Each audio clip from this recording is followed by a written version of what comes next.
إزاي تكوني النسخة الأقوى من نفسِك؟ في ناس فاكرة إن الشخصية القوية هي اللي صوتها عالي، بس الحقيقة إن أقوى الناس أوقات كتير جدًا بيكونوا هاديين في الحقيقة.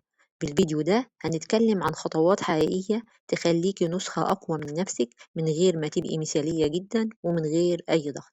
السلام عليكم ورحمة الله وبركاته، أهلًا بيكم في رحلة نعصب. أول خطوة معانا النهاردة هاقول لِك بطّلي تكسري نَفْسِك، الصوت اللي جواكِ بيقول لِك أنتِ فاشلة، أنتِ مش شاطرة، أنتِ متأخّرة عن الناس، أنتِ عمرِك ما هتتغيّري، الصوت ده بيضرِّك جدًا. تخيّلي لو واحدة صاحبتِك جات تحكي لِك مشكلة، إنها غلطت، إنها عملت مشكلة معيّنة، هل أنتِ هتفضلي تقولي لها لأ، أنتِ فاشلة، أنتِ ضعيفة؟ لأ.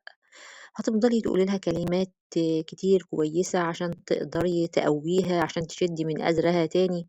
طب أنتِ ليه ما بتعمليش كده مع نفسِك؟ تبقى أول خطوة عشان تكوني قوية إنِك تبطّلي تهيني نفسِك كل يوم.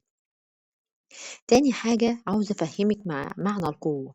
القوة مش معناها القسوة، في ناس كتير فاكرة إن الشخصية القوية دهيّة لازمًا تكون عصبية، صوتها عالي.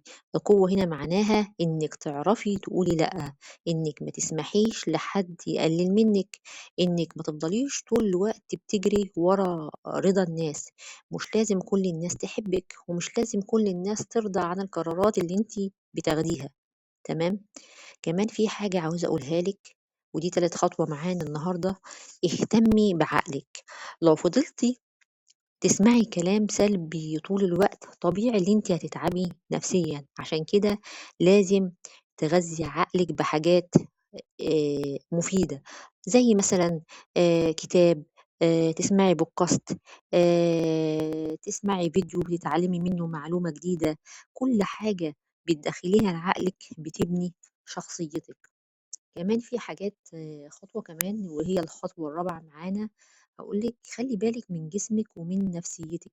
في أوقات بنفكّر إننا ضعاف، بس إحنا في الحقيقة بنبقى مرهقين، قِلّة نوم، ضغط، فوضى كتير في حياتنا، كل ده بيأثّر على نفسيتنا جدًا، وبيخلّينا يعني مش قادرين نعمل أي حاجة.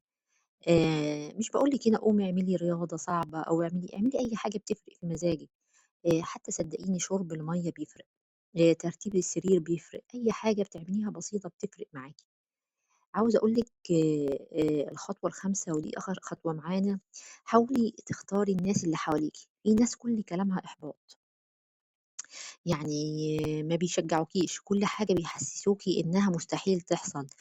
مش باقول لِك هنا اكرهي الناس، لأ باقول لِك حاولي تقربي من الناس اللي عندهم طاقة إيجابية، اللي بيشجعوكِ، أو على الأقل يعني ما يكسروكيش. آخر حاجة عاوزة أقولها لِك قبل ما أخلّص الفيديو، النسخة القوية منِّك هي أنتِ مش غيرك. بس اتصالحي مع نفسِك، وادّي لنفسِك فرصة تبدئي من جديد. وأخيرًا لو عجبِك الفيديو ما تنسيش تعملي لايك وتشتركي في القناة، وتكتبي لي في التعليقات إيه أول خطوة هتعمليها عشان تبقي النسخة الأقوى من نفسِك، والسلام عليكم.